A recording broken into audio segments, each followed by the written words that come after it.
Hai, salam Don Bosco. Saya Boskonian. Boskonian, mata terbuka, tangan siap sedia, hati setia. Selamat pagi Boskonian, bertemu lagi dengan Mem Dina. Harapannya semoga kita semua selalu sehat di tengah pandemi COVID-19 ini. Hari ini kita akan belajar mengenai keteraturan bunyi, mulai dari yang pertama itu kuat bunyi, yang kedua tinggi dan warna bunyi, yang ketiga perbedaan nada, desah, dan dentum, yang keempat hukum Mersenne, dan yang kelima resonansi kolom udara. Jadi kita bicara tentang 5 hal ini, kamu bisa mencoba untuk membayangkan tentang core. Nah, apa saja sih yang ada di sana? Maksudnya jenis suara apa saja yang ada di sana? Dan kenapa harus dibagi ke dalam suara-suara tersebut? Ada sopran, ada tenor, ada bariton, bass, dan sebagainya. Nah, itu semua kalian jawab, bisa kalian jawab setelah kalian belajar dari video ini. Untuk itu, mari kita ke bagian yang pertama.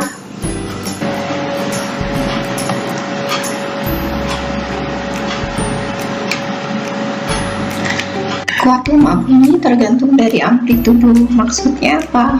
Amplitudo yang besar, bunyinya juga makin kuat. Nah, itulah mengapa bunyi yang akan terdengar makin lemah jika jarak antara sumber dengan pendengarnya itu semakin jauh. Nah, seperti ilustrasi berikut. Nah, tentu pendengar satu mendengar lebih besar, mendengar lebih kuat ketimbang pendengar dua.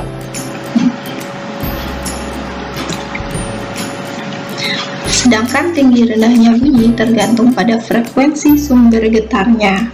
Maksudnya di sini kita tahu bahwa nada C di sini memiliki frekuensi 264, sedangkan Re yang lebih tinggi bunyinya itu memiliki frekuensi yang lebih tinggi juga, yaitu sebesar 297, dan seterusnya hingga nada Do yang tinggi.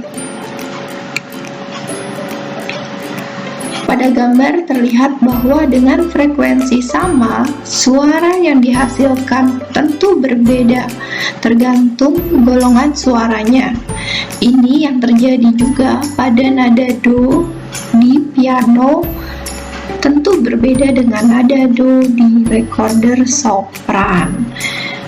Nah, inilah yang disebut dengan warna bunyi. Apa itu warna bunyi? Warna bunyi adalah pola getaran yang berbeda dari sumber getaran yang berbeda.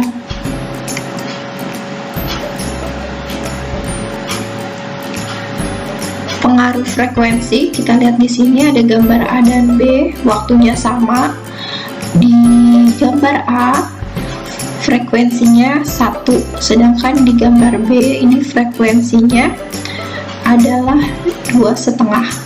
Nah, di sana ternyata penegasan kembali, frekuensi itu mempengaruhi tinggi rendahnya bunyi, sedangkan amplitudo kita lihat di sini untuk X lemah suaranya, sedangkan untuk Y dia memiliki amplitudo yang besar sehingga kuat suaranya. Inilah perbedaan frekuensi dan amplitudo. Selanjutnya kita akan membedakan nada, desah, dan dentum. Nada itu apa? Nada adalah bunyi yang frekuensinya teratur.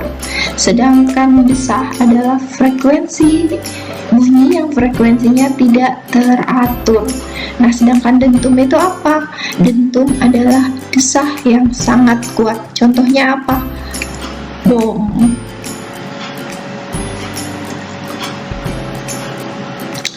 Untuk frekuensi pada senar dan dawai, kita akan melihat bagaimana pengaruh panjang. Nah, di sini ternyata pengaruh panjang itu adalah terhadap frekuensi, ternyata kebalikannya. Contohnya apa? Contohnya kamu bandingkan ukulele dengan gitar. Ukulele memiliki panjang senar yang lebih pendek daripada gitar, tetapi ukulele memiliki frekuensi yang lebih tinggi daripada gitar. Selanjutnya, luas penampang. Di dalam gitar terdapat senar yang berbeda-beda ketebalannya. Nah, karena memiliki ketebalan yang berbeda-beda, maka frekuensinya juga berbeda. Untuk yang memiliki penampang besar atau yang tebal, itu pasti memiliki frekuensi yang lebih kecil. Sedangkan untuk yang lebih tipis, itu pasti memiliki frekuensi yang lebih besar, karena F berbanding terbalik dengan akar 1 per luas penampang. Sedangkan untuk massa jenis bahan, kita tahu ada beberapa jenis pembuatan senar. Ada yang terbuat dari string dan ada yang dari nilon. Nah, dari sana ternyata yang bahannya berat itu menghasilkan frekuensi yang lebih rendah, sedangkan yang bahannya ringan itu menghasilkan frekuensi yang lebih tinggi, karena dia berbanding terbalik. Dan itu adalah, jangan lupa, ini adalah akar kebalik, akar dari massa jenis. Selanjutnya, pegangan tali. Ketika kamu menyetem gitar, suara saat setelah dikencangkan itu pasti lebih besar, sedangkan suara sebelum di stem atau mengendur itu pasti lebih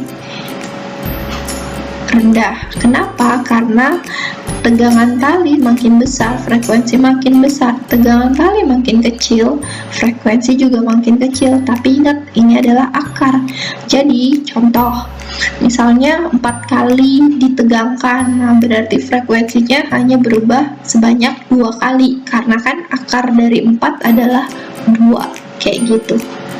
Itu untuk frekuensi pada senar dan dawai. Selanjutnya, resonansi. Resonansi, kita lihat di sini, gambar A adalah benda nyata yang dipakai di lab. Sedangkan gambar B adalah ilustrasi ketika garpu tala diposisikan. Nah, ketika salah satu garpu tala digetarkan di sini, maka garpu tala yang lain ikut bergetar. Nah, ini kenapa bisa ikut bergetar? Karena frekuensinya adalah sama. Jadi apa itu resonansi? Resonansi adalah peristiwa ikut bergetarnya suatu benda karena pengaruh getaran benda lain yang memiliki frekuensi sama. Baik, untuk yang berikutnya kita akan pelajari resonansi kolom udara. Silahkan perhatikan video berikut ini.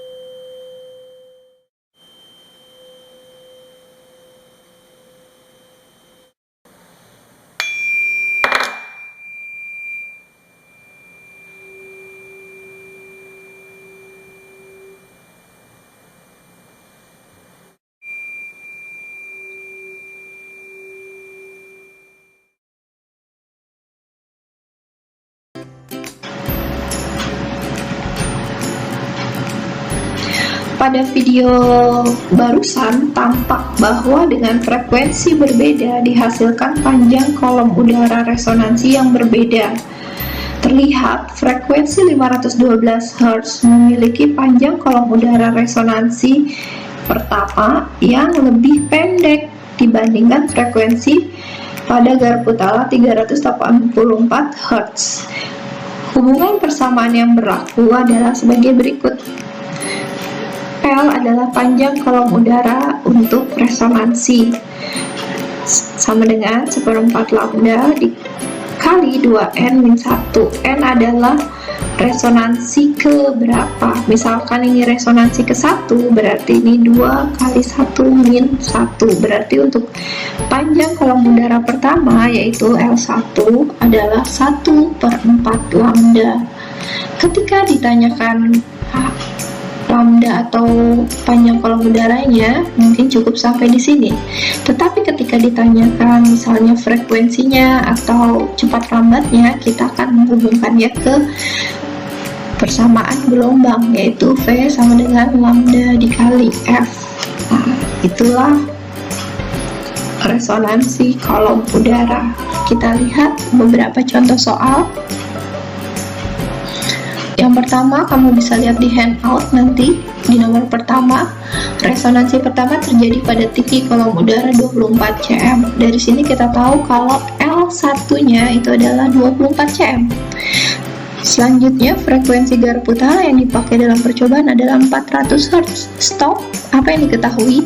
Ya, F sama dengan 400 Hz. Hitunglah kelajuan rambat bunyi di udara. Berarti di sini yang dicari adalah kelajuan. Apa itu simbolnya? Ya betul, V. Ya betul, V ya.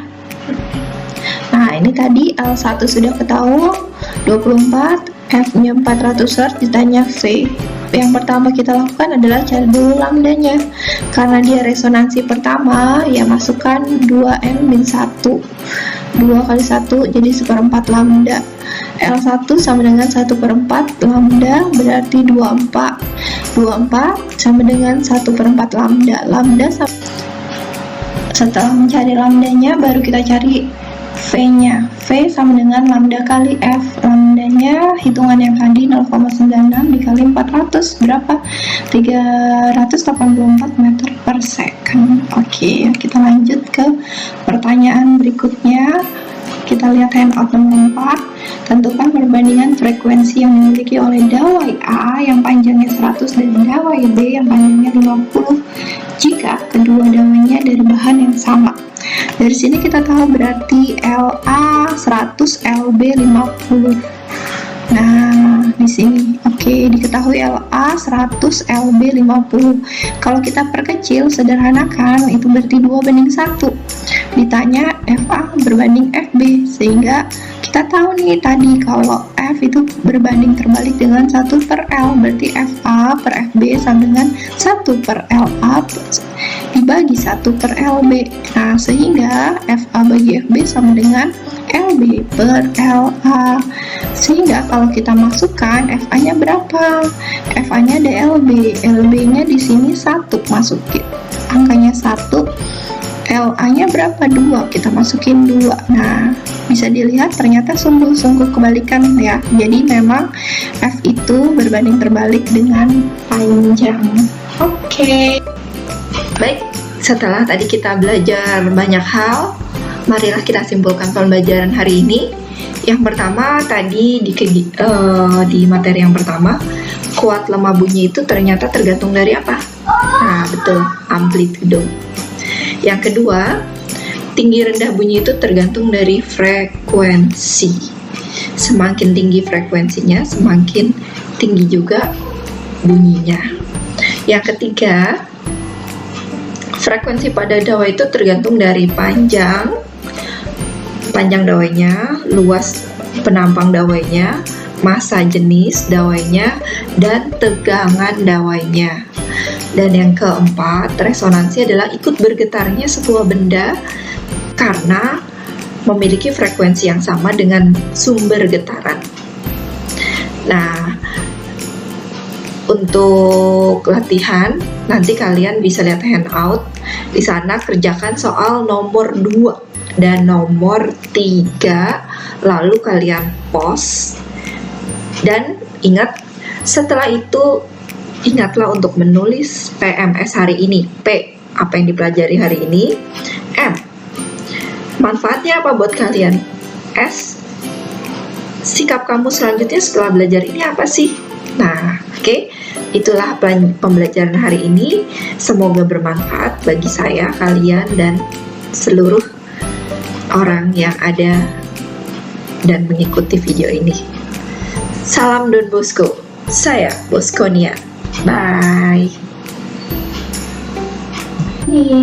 Terima kasih. Sampai jumpa di pertemuan selanjutnya.